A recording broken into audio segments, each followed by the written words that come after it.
오늘 하나님께서 우리에게 주시는 말씀은 사무엘 구약성경 사무엘하 7장 4절에서 9절까지 말씀입니다.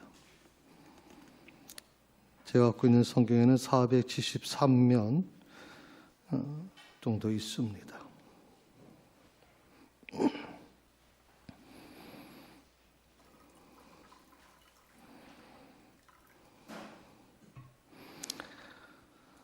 다 찾으셨으면 자리에 일어나셔서 하나님께서 오늘 세 사람께 성도들에게 주시는 말씀을 들으시기 바랍니다.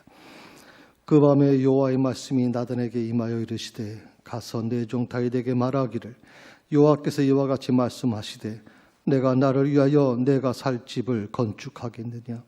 내가 이스라엘 자손을 애굽에서 인도하여 내던 날부터 오늘까지 집에 살지 아니하고 장막과 성막 안에서 다녔다가 이스라엘 자손과 더불어 다니는 모든 곳에서 내가 내 백성 이스라엘을 먹이라고 명령한 이스라엘 어느 집파들 가운데 하나에게 내가 말하기를 너희가 어찌하여 나를 위하여 백한목 집을 건축하지 아니하였느냐고 말하였느냐.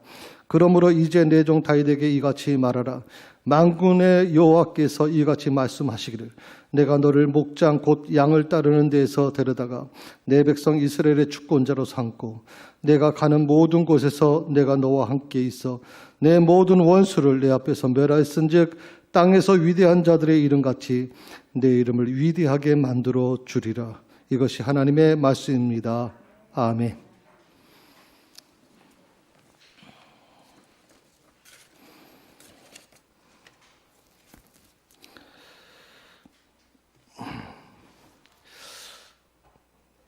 오래전에 제가 들었던 광고 문구입니다. 제가 인터넷을 좀 찾아보니까 한 2000년, 지금으로부터 한 20년 조금 넘게 전에 한 모바일 게임 회사에서 광고를 내놓은 겁니다. 근데 요즘에 와서 이 말이 우리에게 굉장히 중요한 의미를 주고 있다 생각을 해봤습니다. 남들이 예스 할 때 노 할 수 있고 남들이 노 할 때 예스 할 수 있는 사람. 이 문구를 이제 카피로 해서 이제 광고를 만들었습니다. 그러니까 본인들의 회사는 이 모토 하에 지금 하고 있다. 그러니까 남들이 전부 다 예스 할 때 우리는 노를 할 수 있을 것이고 하는 회사고 남들이 노를 할 때 우리는 예스 할 수 있는 그런 회사가 될 것이다. 그렇게 광고를 내놨어요. 저는 이 코로나 시대에 살아가고 있는 우리 기독교인들이 오늘 어떻게 보면 굉장히 필요한 문구가 아닐까 생각을 해봤습니다. 모든 세상 사람들이 예스 할 때 노를 할 수 있는 것, 모든 세상 사람들이 노를 할 때 예스 할 수 있는 것, 그게 바로 진정한 기독교인이 아닐까. 지난번에 잠깐 말씀드렸지만 코로나 이후에 교회에 대한 부정적인 시각이 점점점 많아지고 있습니다. 한 49% 가까이가 지금 교회에 대해서 부정적이다, 기독교인들에 대해서 부정적이다, 그렇게 통계가 나와 있습니다. 이거는 올 연말에 가면 더 많아질 겁니다. 그래서 많은 학자들, 우리 교회 성장 학자들이 얘기하기를 약 60%까지도 부정적인 시각이 확대될 가능성도 있다. 참 어렵죠. 정말 어려운 시대를 지금 우리가 만났고 또 어려운 시대를 우리가 살아갈 수밖에 없습니다. 자, 2명 중에 1명이 교회에 대해서 부정적으로 생각한다. 우리 국민의 2명 중에 1명이. 분명 위기를 만난 건 사실입니다. 그런데 이 코로나라고 하는 이 위기 속에서 목사인 저도 또 성도들인 여러분들도 정말 이 고백을 좀 외쳤으면 좋겠다. 이 고백을 정말 하는 성도들이 됐으면 좋겠다. 남들이 예스 할 때 나는 노 할 수 있다. 남들이 노 할 때 나는 예스를 할 수 있는 그런 성도가 될 것이다. 어떻게 보면 이것이 초대교회 성도들의 모습이었습니다. 세상 사람들이 기독교인들, 초대교회 성도들을 이해하기가 힘들었습니다. 모든 사람이 예스하는데, 모든 사람이 옳다고 생각하는데 그렇지 않다고 자신 있게 얘기할 수 있는 사람들.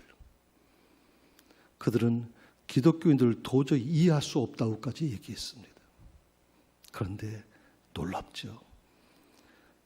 모든 사람이 예스하는데 이제 일부, 아주 극소수의 일부 사람들이 노를 한 그 사람들에 의해서 놀랍게도 로마가 변화되기 시작하는 거거든요. 세계의 질서가 바뀌기 시작하거든요. 그렇습니다. 하나님 믿는 사람들은 좀 이런 사람이 되어야 되지 않겠나.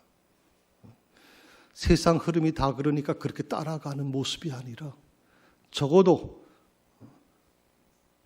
이 세상의 어떤 기준 앞에서 손해를 보고 불이익을 당한다 할지라도 노를 할 수 있는 마음, 그런 자세가 필요한 것이 아닌가 지금.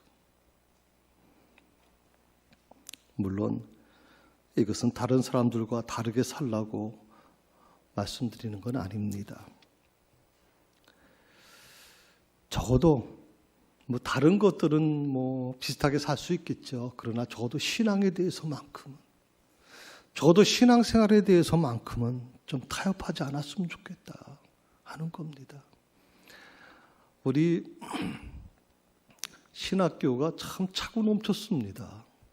그런데 요즘에 신학교가 미달 사태가 들어오면서 장로회 신학대학 외에는 다 미달 사태가 되어버렸어요. 충격을 받은 거죠. 좀 충격적인 거예요. 그러니까 어떻게 보면 가장 힘들고 어려울 때, 가장 어떻게 보면 불리한 시절에 오히려 신학교가 넘쳐나야 됩니다. 왜? 이 시대를 바꾸고자 하는 하나님의 사명자들이 나타나야 되는데 지금은 너무나도 어려워졌다는 것이죠. 목회하기가 힘들어졌다는 겁니다. 그러다 보니까 신학교에 사람들이 오질 않습니다. 믿음에는 크게 두 가지가 있습니다. 첫째는 억지로 하는 믿음입니다. 마지못해서 하는 믿음. 두 번째는 자원하는 믿음입니다. 자발적으로 하는 믿음입니다. 억지로 하는 믿음, 물론 억지 신앙도 있습니다. 모세가 안 하겠습니다. 하나님께서 바로에게 가라고 사명 주셨음에도 불구하고 난 절대 못 갑니다. 그래가지고 하나님께서 아주 억지로 그를 끌어다가 바로에게 보내지 않습니까? 그러니까 억지에 대한 믿음도 물론 있긴 할 겁니다만은 저는 이 억지로 하는 믿음은 우리가 버려야 될 믿음이라고 생각합니다. 자원하는 믿음을 갖자는 겁니다. 자원하는 믿음. 우리가 구정을 보내고 나서 제가 올 한 해 참 불확실한 속에서 또 2021년도 지금 시작하고 있지 않습니까? 정말 불확실합니다. 오늘 여러분들이 이렇게 대면 예배를 드린 것이 너무 감사하기도 하고, 그런데 또 다음 주는 또 어떻게 될 것인가 아무도 장담할 수 없는 속에서 우리가 지금 예배를 드리고 있지 않습니까? 자, 억지로 하는 믿음에는 한 세 가지 특징이 있습니다. 첫 번째가 뭐냐면 수동적이라는 겁니다. 마지못해 하는 거죠. 어쩔 수 없이. 우리가 어떤 교회 일을 할 때도 마찬가지고 예배를 드릴 때도 마찬가지입니다. 아마 어저께인가요? 우리 전사님이 문자로 여러분에게 보내드렸을 겁니다. 이제 대면 예배가 가능합니다. 본당에서 36명이 예배를 드릴 수 있습니다. 그런 광고가 아마 문자로 다 나갔을 겁니다. 근데 이 모든 것들, 사실 예배에 대한 부분까지도 우리가 굉장히 수동적이 돼버리는 경우가 많이 있다고 생각을 하거든요. 자, 수동적으로 우리가 신앙생활을 하다 보면 어떤 일이 일어나냐면 삶의 기쁨이 없습니다. 늘 그 얼굴에는 불만이 가득하고 짜증스러워합니다. 그렇게 드려지는 봉사, 그렇게 드려지는 예배, 그렇게 드려지는 헌금을 과연 하나님께서 받으시겠냐는 겁니다. 그것이 과연 하나님의 마음을 움직일 수 있느냐는 겁니다. 우리 한국교회가 이 코로나 이전에는 정말 예배를 많이 드리는 것이 최고의 신앙이라고 생각했습니다. 어떻게든지 예배를 많이 드려야 된다. 그래서 적어도 10번, 12번, 13번씩 막 예배를 드렸습니다. 그런데 성경에서 나오는 말씀을 우리가 잊었습니다. 너희가 1만 마리의 소를 제물로 드려보라고. 나는 그 냄새가 역겹다고 하신 예수님, 하나님의 말씀을 우리가 잊고 살았습니다.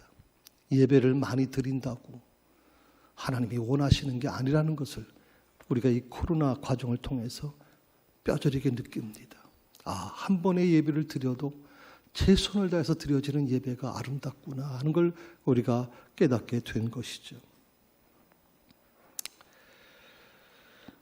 그래서 억지로 하는 믿음을 가르쳐서 이렇게 부릅니다. 죽은 믿음이다. 믿음은 믿음인데 죽은 믿음이다. 야고보 사도는 이런 억지로 하는 믿음, 죽은 믿음을 이렇게 얘기했습니다. 행함이 없는 믿음이다. 행함이 없는 믿음. 과연 하나님께서 이렇게 억지로 드리는 예배나 억지로 드리는 봉사를 하나님께서 과연 받으실까? 이미 영적으로 다 죽어버린 상태에서 드려지는 예배, 봉사를 하나님께서 그걸 받으시는 것인가? 의문이 생길 수밖에 없는 거죠. 이에 반해서 자원하는 믿음의 특징이 있습니다. 한 3가지가 있습니다. 자발적입니다. 누가 시켜서 하는 거 아닙니다. 자원해서 합니다. 이런 분들은요, 사람 의식하지 않습니다. 항상 저는 이 사역을 하면서 성도들을 바라볼 때 마음이 아픈 것은 사람이 있을 때는 열심히 하는 것 같은데 사람이 없으면 안 합니다. 사람을 의식하는 겁니다. 자, 자발적으로 하는 사람들, 그런 어떤 사람 의식하지 않고 오직 주님 바라보면서 사역 감당하는 사람들의 특징이 있습니다. 삶에 기쁨이 있는 겁니다. 항상 얼굴에 기쁨이 있습니다. 사실 어떻게 보면 남이 하기 싫어하는 꾸준히 일들을 감당하는데 그런데도 불구하고 기뻐합니다. 누가 뭐라 하든 상관없습니다. 내가 맡겨진 일은 그렇게 감당하는 것이 당연하다고 생각을 하는 겁니다. 미국에 세들백 교회라는 데가 있고 또 하나 교회가 있는데 아주 큰 교회들입니다. 근데 그 교회에 가서 목사님들이, 우리 한국교회 목사님들이 탐방을 하게 되는데 그 탐방할 때 충격을 받은 얘기를 쓴 글들이 있습니다. 거기에 뭐라고 써 있냐면 보통 한 2만 명이 넘어가는 3만 명이 모이는 교회니까 미국에서. 그런데 그 화장실을 가고서 놀랬다. 충격받았다. 이렇게 얘기를 합니다. 여러분, 미국 화장실은요, 보통 이렇게 고속도로나 이런 데 있는 화장실은 굉장히 좀 유료 화장실이죠. 돈을 내고 써야 될 부분들이 있고, 그런데 굉장히 지저분합니다. 냄새가 많이 나거든요. 그런데 이 교회 화장실에 들어가서 놀란 게 뭐냐면 너무나도 깨끗하고 너무나도 아주 완벽하다. 그래서 목사님들이 물었다는 거죠. 이 청소하는 사람을 고용하십니까? 라고 물어본 겁니다. 그랬더니 그 교회 목사님이 뭐라고 하냐면, 아니요, 이것은 다 자원봉사자들이 하는 겁니다. 교회 사역자들이 다 감당합니다. 그리고 교회 사역자들은 어디까지 하냐면 이 화장실에서 누워 자도 될 만큼 정도로 합니다. 주일 예배 참석하는 분들이 행복해지기 위해서 최선을 다해서 그 일을 감당합니다. 그러니까 기쁜 겁니다. 사역을 하면서도 굉장히 기뻐하는 겁니다. 그 기뻐해서 드려지는 이 살아있는 사역의 모습들, 헌신의 모습들을 하나님께서 기뻐할 수밖에 없는 거죠. 하나님께서 받으실 수밖에 없는 거죠. 그런 헌신과 그런 봉사와 그런 예배가 하나님의 마음을 움직이는 것입니다. 그래서 자원하는 믿음을 한마디로 표현하면 살아있는 믿음이다. 억지로 하는 믿음은 죽은 믿음이라면 자원하는 믿음은 살아있는 믿음이다.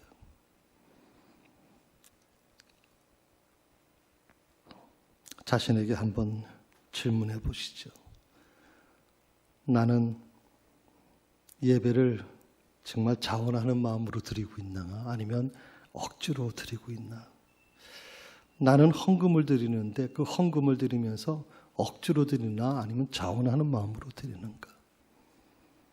나는 봉사를 하는데, 교회 사역을 감당하는데 자원하는 마음으로 하고 있는가, 아니면 억지로 하고 있는가? 이걸 한번 자신에게 물어봤으면 좋겠습니다. 이 억지로 하는 것과 마지못해 하는 것과 자원해서 하는 것은 완전히 하늘과 땅 차이입니다. 아주 근본적으로 다른 거거든요. 좀 우리 새사랑교회 성도들이 억지로 하는 믿음, 억지로 하는 어떤 행함이 되지 않기를 바라요. 우리 새사랑교회 성도들은 정말 자원하는 마음으로 이루어지는 그런 헌신이 될 수 있기를 바랍니다. 구약에 보면 나시린 제도라는 게 있어요. 그래서 제가 인터넷 사전, 백과사전을 찾아봤어요. 나시린이라는 게 이렇게 설명 나와 있어요. 같이 읽어볼까요? 나시린이란 민수기 6장 1절에서 21절까지 기록된 서원을 자발적으로 한 사람을 가리킨다. 여기서 중요한 게 서원을 자발적으로 한 사람. 누가 시켜서 한 게 아니라 자발적으로 하는 사람입니다. 그런데 여기서 이제 나시린이라고 하는 것 자체가 이제 거룩하게 되는, 분리된이라는 뜻의 의미가 있고요. 이것이 이제 나중에 오게 되면 결국에는 바리새인들, 바리새라고 하는 이름 자체가 분리된다는 뜻이 있거든요. 이제 그런 어떤 의미로 지금 정착된 거죠. 그러니까 우리가 대표적으로 아는 사람들이 이제 나시린 중에 대표적인 사람이 삼손이라고 하는 사람이죠. 그런데 이 나시린 같은 경우에는 세 가지를 반드시 금하게 되어 있습니다. 나시린에게 요구되는 게입니다. 첫 번째가 뭐냐면 술을 절대 마시지 말아야 된다. 나시린 되기 전에는 뭐 포도주를 마시던, 특히 이스라엘 사람들은 포도주가 하나의 물처럼 마시기 때문에 포도주를 마시고 뭐 독주나 술을 마시는 것이 문제가 되지 않습니다. 그런데 나시린으로 헌신한 다음에는 절대 입에 술을 대서는 안 된다 하는 게 원칙입니다. 사실 조금 전에도 말씀드렸지만 나시린은 누가 시켜서 하는 게 아닙니다. 자기가 자발적으로 헌신하는 겁니다. 자발적으로 헌신하는데 그 헌신하는 그 순간부터 놀랍게도 술 입에 대면 안 된다라고 합니다. 이게 얼마나 큰 제약이겠습니까? 제가 저희 아버님 교회에 이제 그 항전지 선거가 있었습니다. 제가 어릴 때인데 그 항전지 선거에서 이제 장로님으로 이제 피택되셨습니다. 장로로 피택되면 한 6개월 가까이 이제 훈련을 받게 되는데 그 훈련 받는 과정에서 어떤 분한테 전화가 온 겁니다. 그 장로 피택 받으신 분은요, 교회 밖에 나가면 담배 술합니다. 제가 그걸 눈으로 목도했습니다. 그런 사람이 어떻게 장로가 되겠습니까? 저희 아버님이 부르셨어요. 그 피택되신 장로님 대신 피택되신 분을. 담배 술 하십니까? 물었습니다. 그러니까 저희 아버님 앞에서 사택을 불렀기 때문에 제가 좀 들었습니다. 조금 머뭇거리다가 술, 담배 하고 있습니다. 제 아버님이 그런 얘기를 합니다. 술, 담배, 번동제일교회 장로가 술, 담배 한다는 건 난 받아들이지 못합니다. 그러니까 피택받은 거 중단하시죠. 그렇게 결정하십시오. 이분이 막 우시면서 아버님한테 애원합니다. 어떻게 하면 될까요? 술, 담배를 끊으십시오. 기한을 일주일 드리겠습니다. 이미 수십 년간 해왔던 이 관습을 어떻게 끊을 수 있겠습니까? 한 주간 기도원에 들어가셔서 금식 기도하면서 하나님께 물으십시오.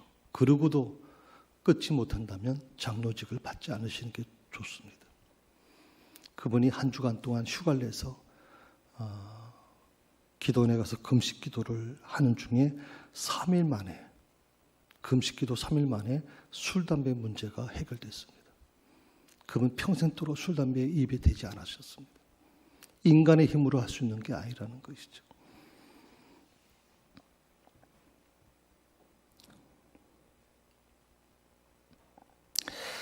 사실 이거 굉장히 어려운 겁니다. 누가 시켜서 하라 그러면 이거 하기 힘든 거거든요.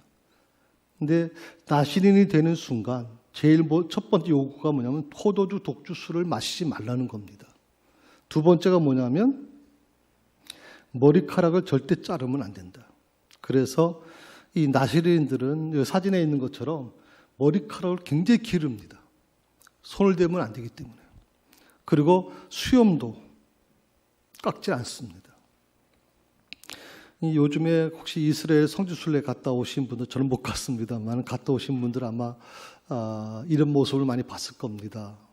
시커먼 옷을 입으시고 머리는 길게 따가지고 허리춤까지 내려오고, 남자가 또 수염도 길게, 젊은 사람이 수염도 길게 기르는 분들을 보실 겁니다. 우리가 보통 얘기할 때 유대인, 보통 바리새인들이라고 하는 사람들인데 이 기원이 바로 나시린인들입니다. 그래서 이 사람들은 나시린을 서원하자마자 머리카락을 절대 손대서는 안 되고 또 수염도 손대면 안 됩니다. 참 불편한 삶을 살 수밖에 없는 거죠. 세 번째로 시체와 무덤 등에 의해서 부정하게 되지 말아야 됩니다. 그래서 나시린으로 서원받게 되면 부모가 돌아가셔도 부모의 장례식에 참여 못합니다. 부정한 것이 탄다 그래서 참여할 수가 없습니다. 그러니까 나시린으로 선정된다는 것은 굉장히 고통스럽고 힘든 삶입니다. 웬만한 사람은 이거 견뎌내기 어렵습니다. 그런데 어떻게 이 사람들이 그걸 감당해낼 수 있을까요? 누가 시켜서 하는 게 아니기 때문에 그렇습니다. 자기가 스스로 자원해서 나시린으로 헌신했기 때문에 그것이 가능하더라, 이 세 가지가. 하나님이 기뻐하시는 것은 마지못해 억지로 드리는 예배가 아닙니다. 자발적으로 드려지는 예배입니다. 하나님께서 기뻐하시는 것은 억지로 드려지는 헌금이 아닙니다, 여러분. 제가 혹시 여러분 기억나십니까? 제가 갑자기 어느 날 기도하는 중에 하나님께서 그 마음을 제게 주셨습니다. 항상 목사가 헌금 설교를 해야 됩니다. 저는 해야 된다고 믿는 목사입니다. 그런데 아마 여러분들이 21년 동안 제가 헌금 설교 거의 안 한 걸로 알고 있습니다. 요즘에 그 성도들은요, 목사가 강대에서 헌금 설교하면 목사님 싹군 목자다, 목사님 돈만 한다, 이런 얘기가 오가기 때문에 가급적이면 목사들 간에도 헌금 설교는 안 하는 쪽으로 얘기합니다. 기도하는데 하나님께서 그 마음을 주십니다. 11조를 왜 드리는 것인가? 우리가 보통 이번에도 여러분 간지, 별지 보셨지만 항존직, 장로 선거 하시는 분들은 11조가 반드시 의무적으로 거기 들어가 있습니다. 그거는 적어도 항존직은 교회를 책임지는 사람들이기 때문에 그 정도는 해야 된다고 생각을 하기 때문에 있는 거지만 일반 성도들에게는 제가 의무 헌금으로 11조를 제시하지 않았습니다. 제가 어느 날 설교하면서 제가 이렇게 선포했죠. 11조는 의무 헌금이 아니라 선택 헌금입니다. 여러분들이 하나님 앞에서 결정해야 될 문제지 교회가 그것을 분명하게 11조를 해야 된다, 반드시 해야 된다, 그렇게 말씀드릴 수 없습니다. 많은 분들이 목사님들이 그렇게 얘기를 합니다. 11조를 드려보라고. 그러면 하나님께서 11조 드린 사람에게 어떻게 축복해 주시는지 그것을 가지고 어떤 이런 표현도 합니다. 막 흔들어서 차고 넘치도록 하나님이 주신다. 저는 11조가 기브 앤 테크가 되면 안 된다고 생각을 합니다. 11조는요, 나를 구원해 주신 하나님에 대한 가장 기본적인 헌신입니다. 그걸 주고받는 것이 되기 시작하면 그건 부끄러운 겁니다. 그런데도 불구하고 왜 구약 성경에는 이 11조에 대해서 주고받는 개념을 이해했을까요? 왜 하나님께서 시험해보라고까지 얘기했을까요? 얼마나 하나님의 선택한 이스라엘 백성들이 12조를 드리지 않았으면 그렇게 했겠습니까? 지금 얼마나 말들이 많았으면.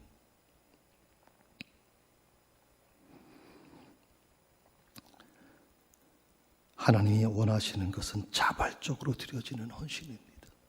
저는 우리 새사랑교회가 좀 그랬으면 좋겠다 생각이 듭니다. 우리 권사에게 명예권사 2분을 좀 추천해 주십시오라고 얘기를 했습니다. 그런데 좀 저는 굉장히 의견이 갈릴 줄 알았습니다. 그런데 만장일치로 2분을 제게 추천해 왔습니다. 제가 2분을 만났습니다. 그분들하고 상담을 했습니다. 권사에서 2분을 추천을 하시더라고요. 그랬더니 이 2분이 뭐라고 얘기하냐면 똑같은 말을 합니다. 아니, 저희 뭘 보고 그렇게 추천을 하셨을까요?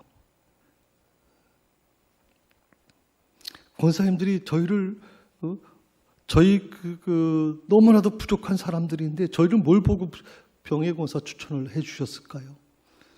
저희는 한 게 아무것도 없는데요. 제가 그때 이분들에게 이렇게 얘기를 했어요. 나는 가장 힘들 때 바이러스가 막 창궐 하고 그래서 예배를 드리지 못해서 비대면 예배를 드리려고 하는 거.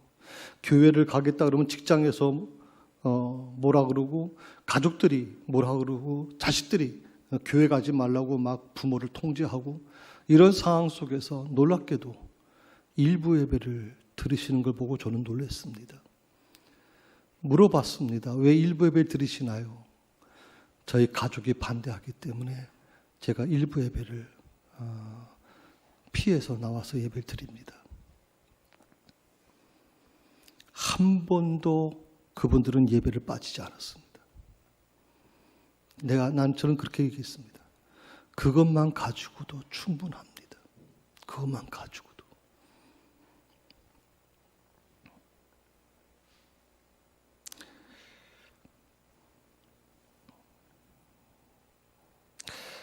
대부분 우리가 드리는 기도를 한번 보십시오, 여러분. 그 기도를 분석해 보면 대부분 이런 기도죠. 달라는 기도입니다. 병이 들었습니다, 하나님. 그러니 낫게 해주십시오. 하나님, 저희가 너무 가난합니다. 그러니까 좀 부하게 해주십시오. 지금보다 더 큰 아파트로 보내주시고 저희가 지금 하고 있는 사업이 잘 되게 해주시고 그런 기도겠죠. 세 번째로 문제가 생겼습니다. 지금 어려움을 만났습니다. 그러니 하나님 이거 풀어주십시오 라고 하는 기도. 대부분 이 세 가지 기도가 우리의 보통 공통적인 기도입니다. 물론 이런 기도가 무슨 완전히 100% 잘못됐다는 건 아닙니다. 다만 우리가 언제까지 달라는 기도만 드릴 것인가 하는 겁니다.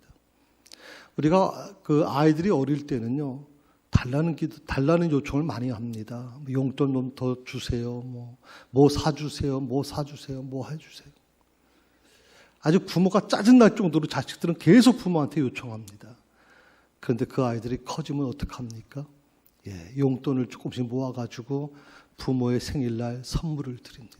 아니, 너가 돈이 어디 있어서 그동안 모았던 용돈, 주신 돈, 용돈 쓰지 않고 조금씩 모아서 한 겁니다. 감동을 받죠. 달라는 기도는 초보 신앙인들이 하는 기도입니다. 저는 우리 새사랑교회 성도들이 이제부터는 좀 기도가 달라졌으면 좋겠습니다. 달라는 기도에서 어떻게 하면 주님께 드리는 기도를 드릴 수 있을까? 이렇게 좀 바뀌어졌으면 좋겠습니다. 복받기 위해서 복받기 위한 어떤 목적으로 예배를 드리는 거, 저는 그것은 초보 신앙자들이 하는 겁니다. 적어도 교회에서 신앙 연륜이 있는 분들은 복받기 위해서 여러분 예배 드리면 안 됩니다. 복받기 위해서 헌금하시면 안 됩니다. 복받기 위해서 11조 하시면 안 됩니다. 복받기 위해서 교회에서 봉사 드려서는 안 됩니다. 지금까지 받은 은혜에 감사하는 마음으로 하나님을 섬기셔야 됩니다. 그럴 때 나머지는 하나님이 책임져 주시는 겁니다. 저는 지금까지 그렇게 믿고 살아왔습니다. 그렇게 믿고 살아왔습니다. 자원하는 믿음의 가장 대표적인 물론 성경에 여러 사람들이 있지만 대표적인 사람을 꼽으라면 저는 다윗이라는 사람을 여러분께 소개해드리고 싶습니다. 그리고 오늘 우리 읽었던 본문의 말씀은 바로 이 다윗에 관련된 말씀입니다. 다윗과 나단 선지자의 대화가 오늘 본문의 말씀이거든요. 다윗이 어느 날 나단 선지자를 찾아와서 나단 선지자에게 하나님의 집을 짓고 싶다는 직접적으로 표현하지 않고 좀 간접적으로 표현하는 그 말을 하게 되죠. 그 표현이 어떤 거냐면 나는 호화로운 궁에 살고 있다. 그걸 뭐라고 표현하면 백한목 궁에 살고 있다. 이 백한목이라고 하는 굉장히 고가의 건축 자재입니다. 일반 사람들은 할 수가 없는 아주 고가의 제품이거든요. 그러니까 그 백한목으로 된 궁에서 호화로운 궁에서 지금 살고 있는데 하나님의 집은 저렇게 들판에서 성막으로 초라하게 있는 모습 보니까 내가 도저히 잠이 오지 않는다. 너무 마음이 아프다 지금. 이걸 지금 나단 선지자한테 얘기한 겁니다.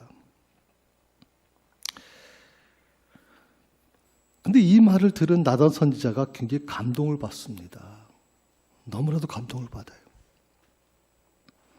이 다윗의 그 한탄 속에는 아주 중요한 사실을 우리가 발견하게 되는데 다윗이 얼마나 하나님을 사랑하는지가 느껴지는 겁니다.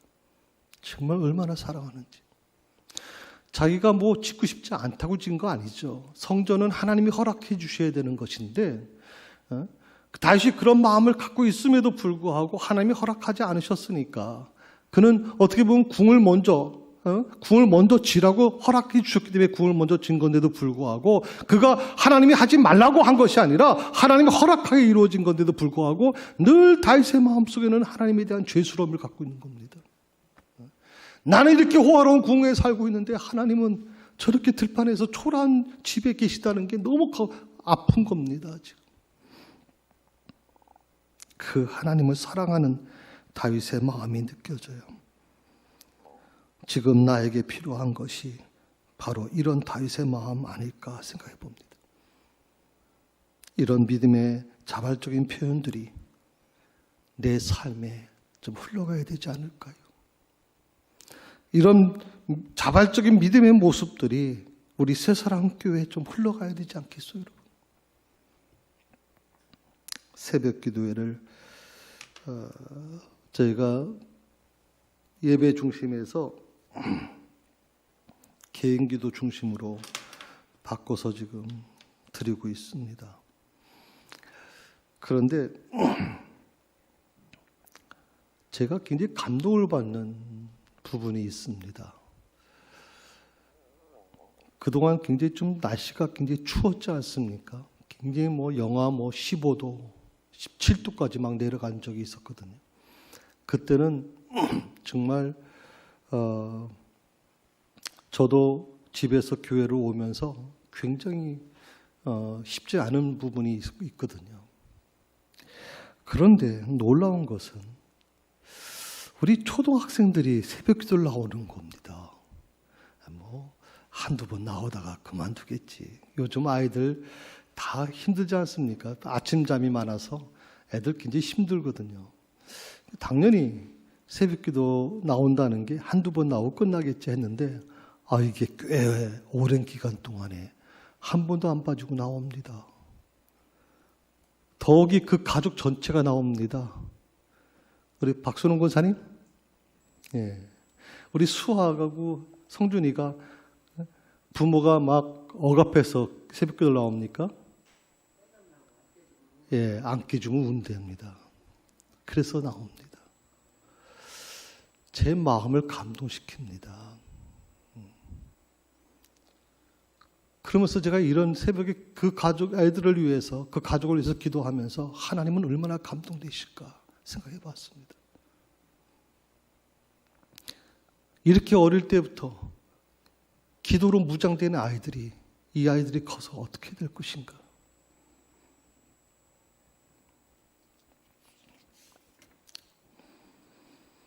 그렇다고 해서 여러분들이 내일부터 자식들 무조건 깨워가지고 새벽기도 나오라는 거 아닙니다. 오해하지는 마시고요. 자발적으로 이루어지는 이 모습들이 굉장히 감동을 준다는 겁니다. 오늘 본문에서 중요한 사실을 우리가 발견하게 되는데, 다윗이 하나님의 법궤 문제를 놓고 자신의 심정을 토로하지 않습니까? 나는 이렇게 좋은 궁에서 살고 있고 하나님의 법궤는 왜 이렇게 저렇게 들판에서 초라하게 있는가에 대해서 그렇게 고백하는데, 난 다윗이 굉장히 여러 구절을 사용해서 그렇게 기록했을 것 같은데, 놀랍게도 불과 2절, 한 절에 대한 부분만 있습니다. 우리 한번 1절, 2절 한번 같이 읽어봅시다. 같이 읽습니다. 여호와께서 주의 모든 원수를 무찌르사 왕으로 궁에 평안히 살게 하신 때에 왕이 선지자 나단에게 이르되, 볼지어다 나는 백합목 궁에 살거니 하느님의 교회는 휘장 가운데 있도다. 예, 한 절입니다. 2절. 자기 마음을 토로한 겁니다. 그런데 놀랍게도 오늘 이 7장에 있는 말씀은 바로 이 다윗의 이 2절에 있는 말씀에 대한 하나님의 응답이거든요. 하나님께서 말씀해주고 있는 거예요. 나단 선지자를 통해서.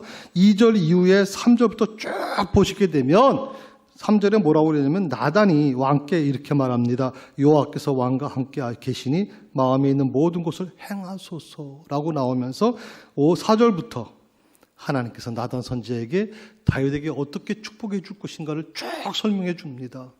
분명히 다윗은 2절 한 구절만 사용했습니다. 나는 이런 겁니다. 하나님, 늘 미안한 마음을 갖고 있습니다라고 하는, 죄송스러운 마음을 갖고 있습니다라고 이 한 절의 말씀만 전했는데, 놀랍게도 하나님께서는 7장 거의 대부분을 계속 말씀하고 계시는 겁니다. 참 여기서 굉장히 좀 감동을 받았습니다. 나는 하나님께 분명히 하나를 드렸는데 하나님은 어떻게 나에게 100배, 1000배, 10,000배를 주시는 거란 말이에요. 다윗은 한 가지만 하나님께 드렸어요. 그 마음만 드렸어요. 그런데 하나님은 다윗에게 주시는 말씀이 놀라운 거예요.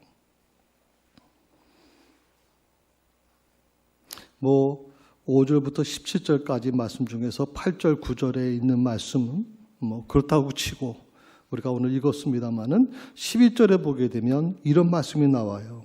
한번 보시겠어요? 12절 말씀의 맨 마지막에 보게 되면, 여호와가 또 내게 이르노니 여호와가 너를 위하여 집을 짓는다. 아니, 다윗이 하나님의 집을 짓고 싶다 그러는데 하나님께서 놀랍게도 다윗의 집을 쳐주겠다고까지 말씀하고 계시는 거예요. 아니, 분명 하나를 하나님께 드렸는데 하나님은 그 하나를 드린 다윗의 마음을 감동받으셔서 100배, 1000배, 10,000배를 갚아주시는 모습을 보면서, 하나님의 마음을 감동시키는 게 얼마나 중요한 것인가를 깨닫게 됐어요. 이게 바로 나를 향한 하나님의 사랑과 열정이에요, 여러분. 저는 우리 세상학교 모든 성도들이 2021년은 이 축복의 주인공이 됐으면 좋겠어요. 이 축복의 주인공이죠.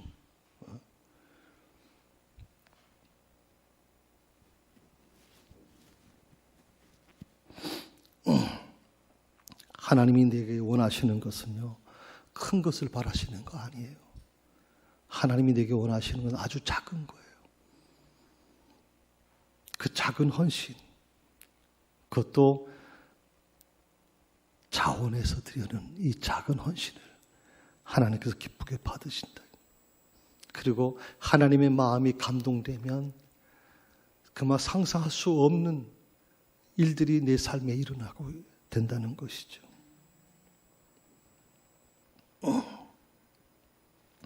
오늘 하나님께서 다윗의 마음을 기뻐 받으시면서 4가지 약속을 주시는데요.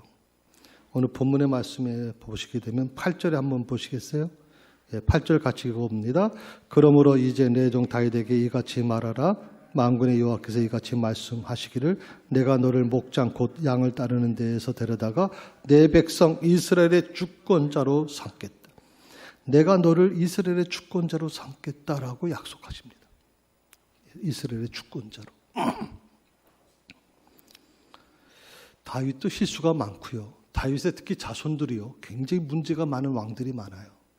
그럼에도 불구하고 놀랍게도 성경에 보게 되면 하나님께서 내가 다윗과 맺은 약속을 기억한다 그러게.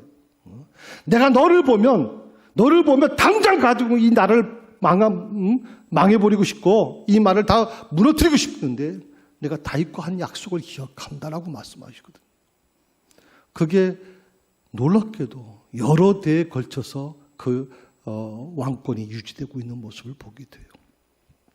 두 번째로 9절의 말씀입니다. 9절의 말씀에 보게 되면 같이 있습니다.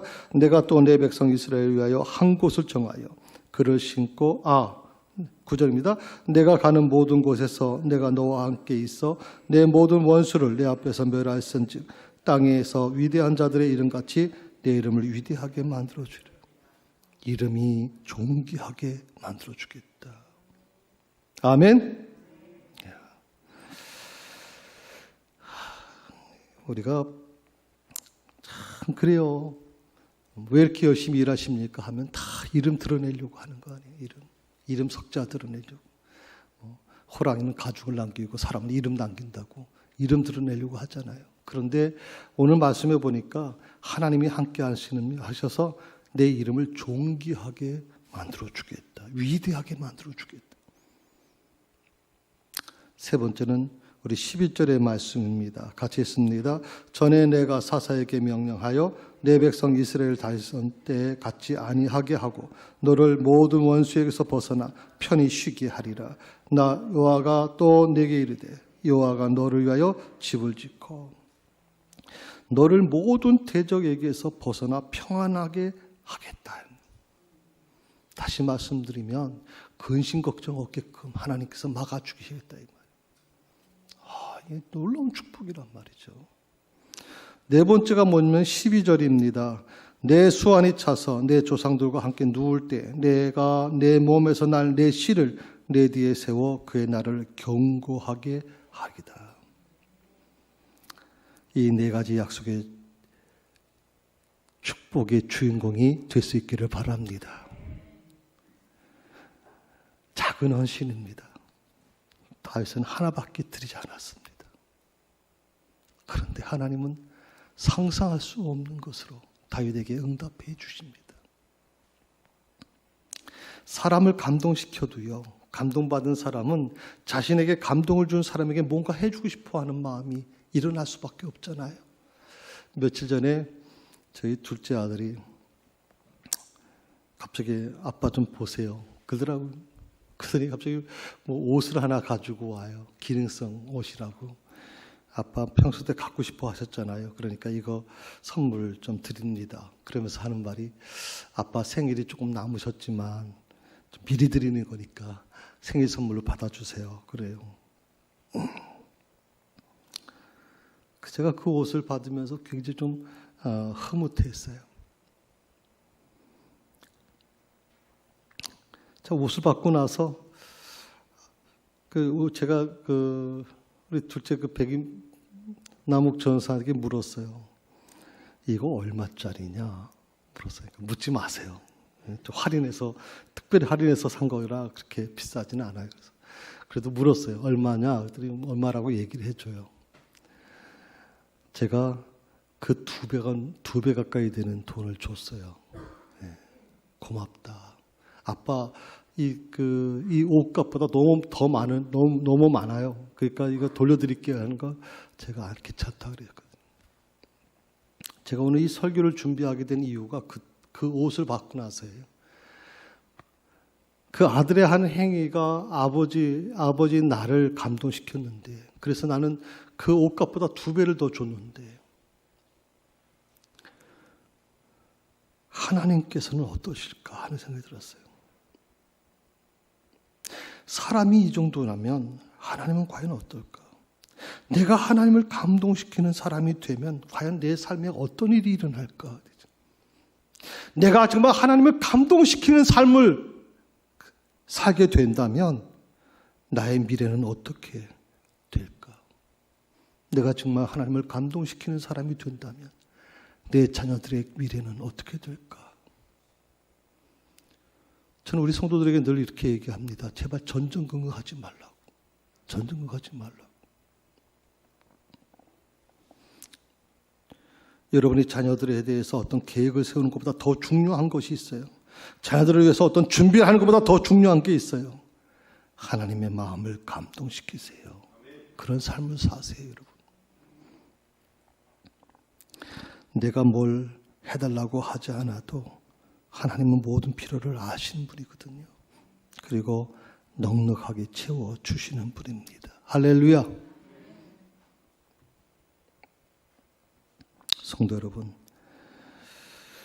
2021년도는 조금 사람을 감동시키시는 것도 좋겠고요. 좀 한 걸음 더 나가서 저는 하나님을 감동시키는 한 해가 됐으면 좋겠어요. 정말 하나님을 감동시키는.